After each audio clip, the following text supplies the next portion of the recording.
অন্ধকার তুমি চলে যাও দূরে, অন্ধকার তুমি চলে যাও দূরে, ভোরের আলো এনে দাও এ চরাচরে, অন্ধকার তুমি চলে যাও দূরে। কালিদার মুখে এই গানটি বহুবার শুনেছি। ভারতীয় অপেরা তৈরির সময় কালিদার ভাদুরের বাড়িতে ননিভট্ট গেয়েছিলেন 5 বছর আগে। গানটি খুবই তাৎপর্যপূর্ণ এবং অর্থবহ। তারপর কালিদার জীবন থেকে অন্ধকার আস্তে আস্তে সরে গেছে। এটা ভাবলে আমি ভীষণ ভীষণ রোমাঞ্চ অনুভব করি। আরে রামবাবু, আরে কলকাতায় কবে এলে? আরে আমার কোনো ঠিক আছে, ব্যবসার কাজে যখনই দরকার হয় চলে আসি। তবে কলকাতায় এলে এখন আর হোটেলে থাকি না, আমি কালিদার বাড়িতে থাকি। এই আপনাদের বন্ধুত্বের কথা, এই ভারতীয় অপেরা তৈরি করার পিছনে আপনার অবদানের কথা আমি সব শুনেছি কালিদার কাছে। ওসব কিছু না, জীবনে যা যেটা হওয়ার তার সেটা হবেই, আর যার যেটা পাওয়ার সে সেটা পাবে। সে আপনার আমরা উপলক্ষ মাত্র। হে তো আপনার মহানুভবতার পরিচয় রামদা। 1370 সালে ভারতীয় অপেরা তৈরির পর থেকে কালিদাকে গত 5টা মৌসুমের লোকসানের মুখ দেখতে হয়নি। আচ্ছা, এর থেকে ভালো আর কি হতে পারে? ঠিক ঠিক। ভারতীয় অপেরা এখন সব দিক থেকে ঋণ মুক্ত, আহা। বাংলার অন্যতম প্রধান যাত্রা দল।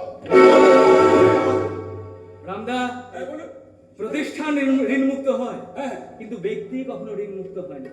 কালিদা বলাই বলাই কখন এসেছো, কেমন আছো? হ্যাঁ, আমি এসেছি আজকে দাদা। আচ্ছা।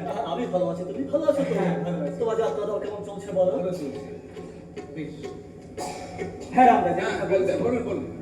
প্রতিষ্ঠান ঋণ মুক্ত হয়, কিন্তু ব্যক্তি ঋণ মুক্ত হয় না। এই ভারতীয় অপেরা তৈরিতে আপনি আমাকে যেভাবে সাহায্য করেছেন, আমি ঋণী।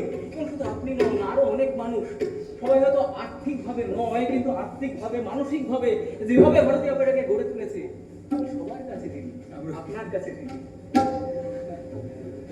হ্যাঁ হ্যাঁ, দাদা, আমি আজকে এসেছি একটা অন্য বিষয় তোমার সঙ্গে আলোচনা করতে। বলো বলো বলো।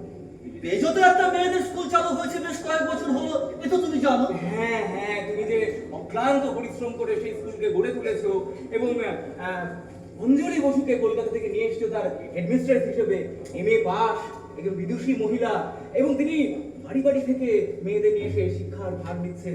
আবার ছেলেদের স্কুলে তুমি বিজয় লোককে, তাই তো, তার মতন প্রাজ্ঞ পণ্ডিত মানুষকে নিয়ে এসেছো। তুমি খুব ভালো কাজ করেছো।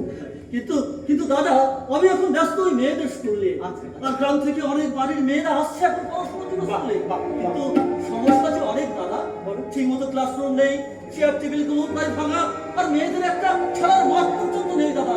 আচ্ছা বলো না, আমি কিভাবে সাহায্য করতে পারি?